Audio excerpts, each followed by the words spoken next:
Welcome, one and all, to Sermon Time with me, Pastor Tony, where we're going to explore a topic today that's very dear to my heart. A look into Earth's final generation with a sermon I have entitled, These Are the Ones. I once heard an awful joke about the fate of several lawyers who died in a shipwreck. And I'm not in the habit of repeating bad jokes, but this one is apropos to our message today. What do you call 4 dead lawyers who have drowned in the bottom of the ocean? A good start. Now that may sound kind of like a harsh way to say it. A more diplomatic way would be to say, well, many have experienced on a personal level the kernel of truth implicit in this joke. They have held very high expectations for professionals who are very well paid, only to be disappointed with the outcomes of their work and the emptiness of their promises. Perhaps a more diplomatic approach, wouldn't you say? At any rate, when our expectations are dashed and the letdown is so great, it's no wonder the sentiment that follows is so dark. Today, I would like to turn our attention to a different group of people, depicted in the Bible as people of faith, and the amazing things they accomplished, and to derive from their stories the story of our own. Read with me, if you would, in Hebrews chapter 11. And I apologize ahead of time for the length of this passage, but it is full of really good stories. By faith, Abel offered to God a more excellent sacrifice than Cain, through which he obtained witness that he was righteous, God testifying to his gifts. And through it, he being dead still speaks. By faith, Enoch was taken away so that he did not see death, and was not found because God had taken him. For before he was taken, he had this testimony, that he pleased God. But without faith, it's impossible to please him, for he who comes to God must believe that he is a rewarder of those who diligently seek him. By faith, Noah, being divinely warned of things not yet seen, moved with godly fear, prepared an ark for the saving of his household, by which he condemned the world and became heir of the righteousness which is according to faith. By faith, Abraham obeyed when he was called to go to the place which he would receive as an inheritance. And he went out, not knowing where he was going. By faith, he dwelt in the land of promise as in a foreign country, dwelling in tents with Isaac and Jacob, the heirs with him of the same promise. For he waited for the city which has foundations, whose builder and maker is God. By faith, Sarah herself also received strength to conceive seed, and she bore a child when she was past the age, because she judged him faithful who had promised. Therefore, from one man, and him as good as dead, were born as many as the stars of the sky in multitude, innumerable as the sand which is by the seashore. These all died in faith, not having received the promises, but having seen them afar off, were assured of them, embraced them, and confessed that they were strangers and pilgrims on the earth. For those who say such things declare plainly that they seek a homeland. And truly, if they had called to mind that country from which they had come out, they would have had opportunity to return. But now they desire a better, that is, a heavenly country. Therefore God is not ashamed to be called their God, for he has prepared a city for them. By faith, Abraham, when he was tested, offered up Isaac, and he who had received the promises offered up his only begotten son, of whom it was said, In Isaac your seed shall be called, concluding that God was able to raise him up even from the dead, from which he also received him in a figurative sense. By faith, Isaac blessed Jacob and Esau concerning things to come. By faith, Jacob, when he was dying, blessed each of his sons of Joseph and worshipped, leaning on the top of his staff. By faith, Joseph, when he was dying, made mention of the departure of the children of Israel and gave instructions concerning his bones. By faith, Moses, when he was born, was hidden 3 months by his parents, because they saw he was a beautiful child, and they were not afraid of the king's command. By faith, Moses, when he became of age, refused to be called the son of Pharaoh's daughter, choosing rather to suffer affliction with the people of God than to enjoy the passing pleasures of sin, esteeming the reproach of Christ greater riches than the treasures in Egypt. For he looked to the reward. By faith he forsook Egypt, not fearing the wrath of the king, for he endured as seeing him who is invisible. By faith he kept the Passover and the sprinkling of blood, lest he who destroyed the firstborn should touch them. By faith they passed through the Red Sea as by dry land, whereas the Egyptians, attempting to do so, were drowned. By faith the walls of Jericho fell down after they were encircled for 7 days. By faith the harlot Rahab did not perish with those who did not believe when she had received the spies with peace. And what more shall I say?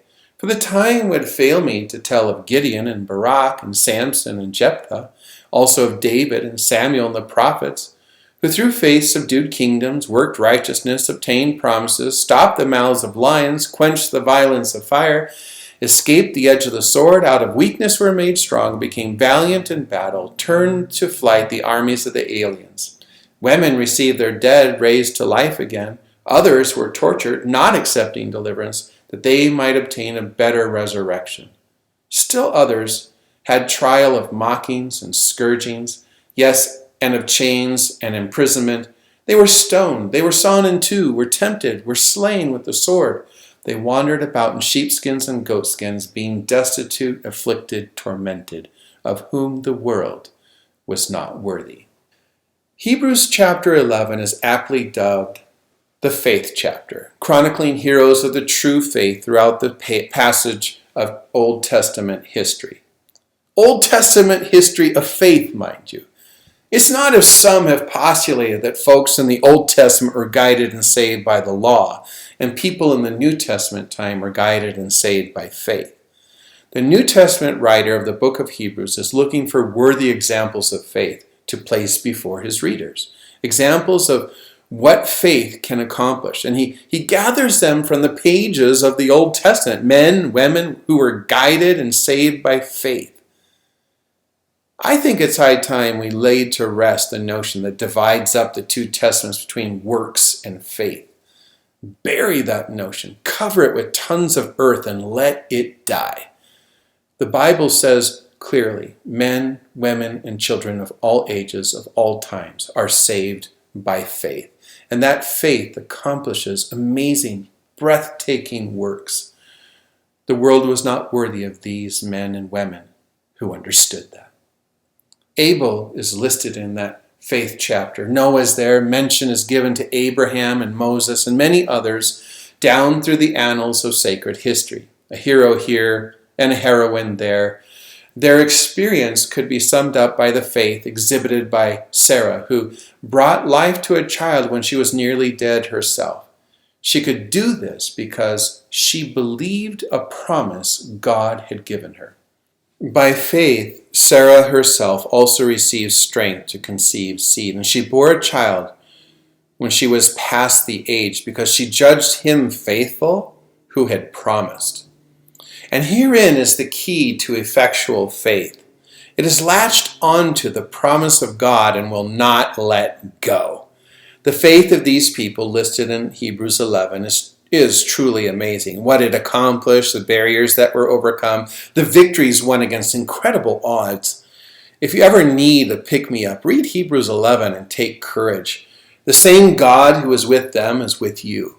And the same God who has promised them has promised you. And this brings us to the point of today's message. Were they enough?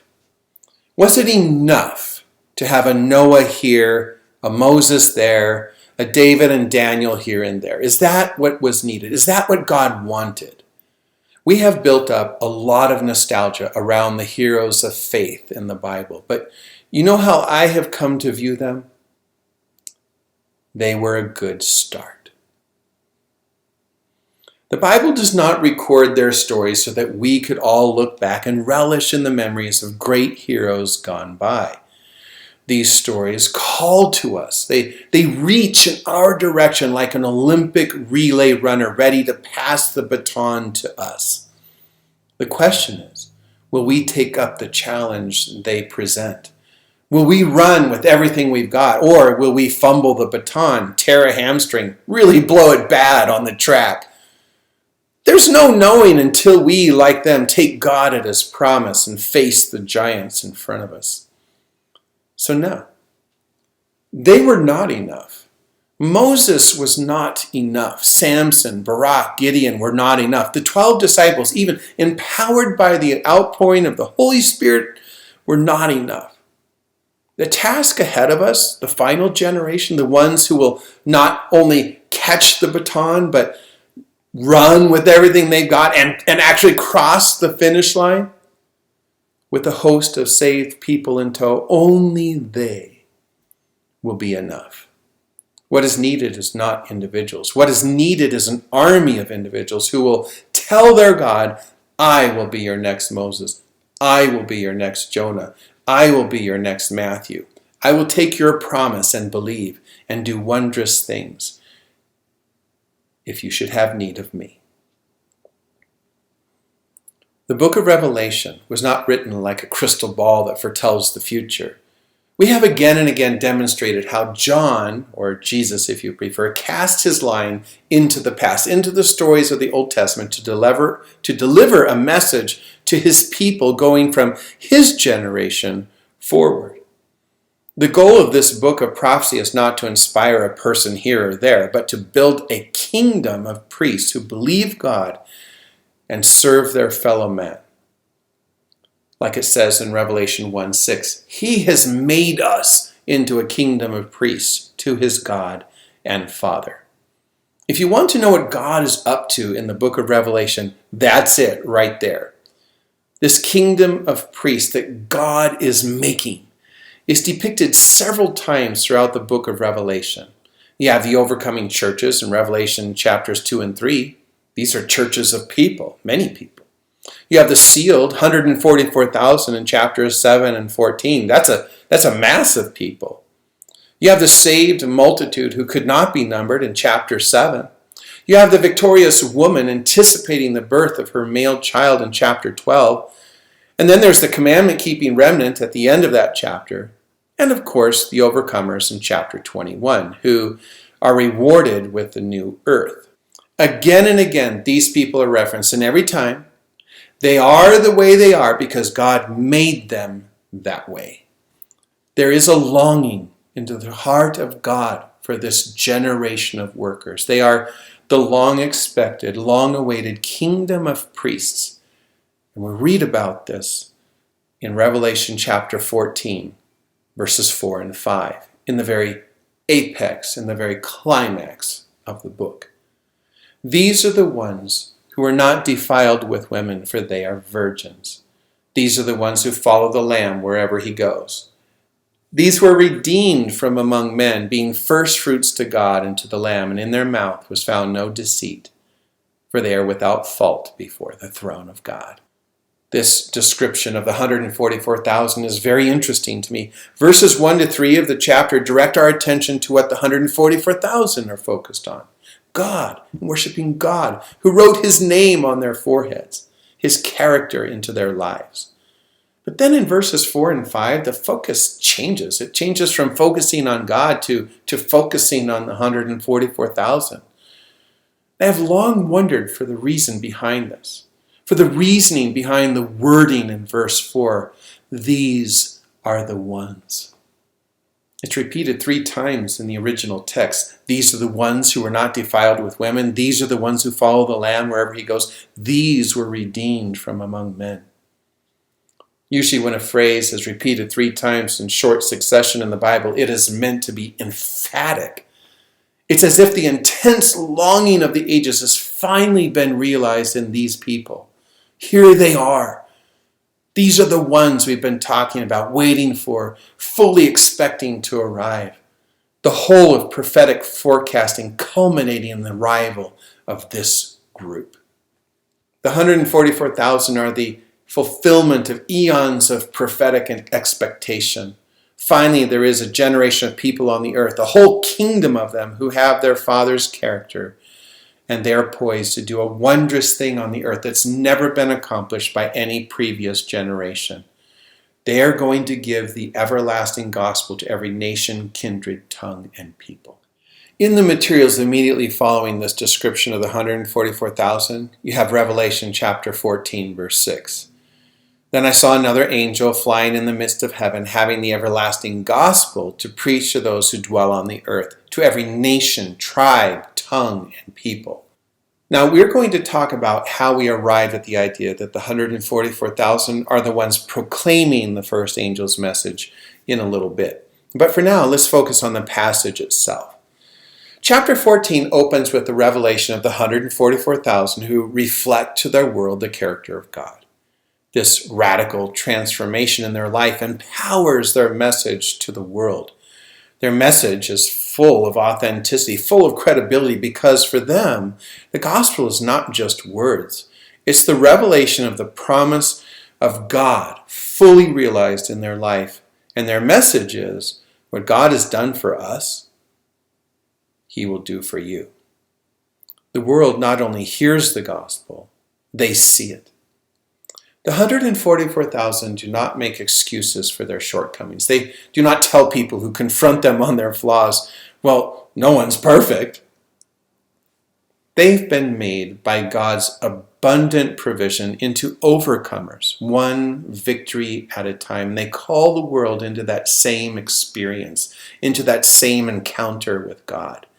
In earth's darkest hour, when the power of the unholy Trinity is unleashed upon the earth, the devil, the sea beast, and the land beast, or also called the false prophet, forcing upon the earth a false commandmentless system of religion with an unworthy object of worship, complete with deceptive miracles and threats to life and livelihood, and the dreaded coercion to accept the mark of the beast. In the midst of all that, you have this kingdom of priests, the 144,000, both victoriously living out and proclaiming the gospel of Jesus Christ, gently yet persuasively drawing the world's worship to the one who is worthy of it.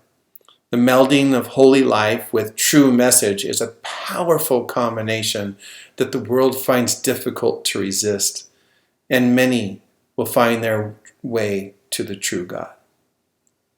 Not a single Elijah here or an Enoch who walked with God on the earth there, and then they were taken from the earth without ever tasting death because they so closely resembled their Savior. No, the 144,000 are many, a kingdom of overcomers who walk with God and reflect Him to their world.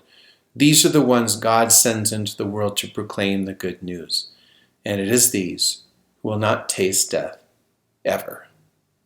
Now, let's talk about this, shall we? How did we arrive at this truth that the 144,000 are the ones who proclaim the gospel?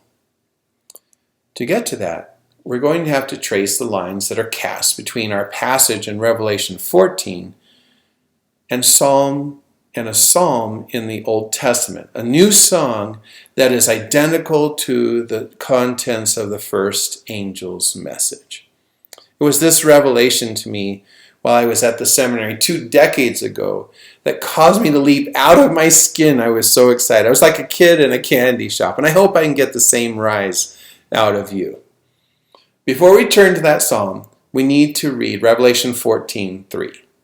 They sang, as it were, a new song before the throne, and no one could learn that song except the 144,000 who were redeemed from the earth.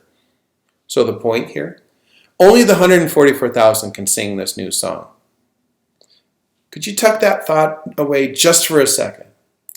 And now let's read the first angel's message in its entirety in Revelation 14, verses 6 and 7. And try to remember as much of the details of this as possible. Then I saw another angel flying in the midst of heaven, having the everlasting gospel to preach to those who dwell on the earth, to every nation, tribe, tongue, and people, saying with a loud voice, "Fear God and give glory to Him, for the hour of His judgment has come, and worship Him who made heaven and earth, the sea and springs of water." This is the first angel's message. So the content of this message is the everlasting gospel to the whole world. It involves fearing God and giving glory to him. It mentions judgment. And then there's a call for everyone to worship the God who made the heavens and the earth. And can you keep all that in mind? Only the 144,000 can learn the new song. And 2, the first angel's message is the gospel to the world. Fear God, give him glory, judgment, and worshiping the Creator. Got it? We are now ready for Psalm 96. I've underlined those portions of this psalm that should sound very familiar to our reading in Revelation 14. Oh, sing to the Lord a new song. Sing to the Lord, all the earth. Sing to the Lord, bless his name, proclaim the good news, proclaim the gospel of his salvation from day to day. Declare his glory among the nations, his wonders among all peoples, for the Lord is great and greatly to be praised. He is to be feared above all gods, for all the gods of the peoples are idols, but the Lord made the heavens. Dropping down to verse 7. Give to the Lord, O families of the peoples, give to the Lord glory and strength. Give to the Lord the glory due his name. Bring an offering and come into his courts. O worship the Lord in the beauty of holiness. Tremble before him, all the earth. Say among the nations, the Lord reigns. The world also is firmly established. It shall not be moved. He shall judge the peoples righteously. Then all the trees of the woods will rejoice before the Lord. And drop down to verse 13. For he is coming to judge the earth. He shall judge the world with righteousness and the peoples with his truth. Is it clear to you that the content of the new song in Psalm 96 is identical to the first angel's message? It has all the same parts. The new song in Psalm 96 is the everlasting gospel to the whole world, telling us to fear God and give him glory. There's judgment and a call to worship the Creator. And putting this together with our passage in Revelation 14, if the 144,000 are the only ones who can learn this new song, then it follows that the 144,000 are the ones who preached the first angel's message to the inhabitants of the earth. They can, as Paul says, preach the gospel more fully because they live the gospel. The world is waiting for this revelation of God to them. The universe is waiting for this revelation of God to them. And they want to see it in you. They need to see it in you. Now we need to spend some quality time with exactly how it is these 144,000 assimilate the character of God in their lives. They're doing stuff in their life that gives God room to work. We have to cover that. And we will take this up in a future message. And we also promised to take up the subject of who the land beast is, right? Well, that message is coming next week, so stay tuned. For today, take this gem with you. God is making you fit for his kingdom. He's not only preparing a place for you, he's preparing you for that place. He is writing his character into your life. And he will finish what he has begun if you give him the room to work in you. Tell him today that you want him to work in your heart. And when he acts, be prepared to share what he has done for you with others. Do this, and you will do what the 144,000 do. And you will be what the 144,000 are. What they mean to God, and what they mean to their world. God bless you.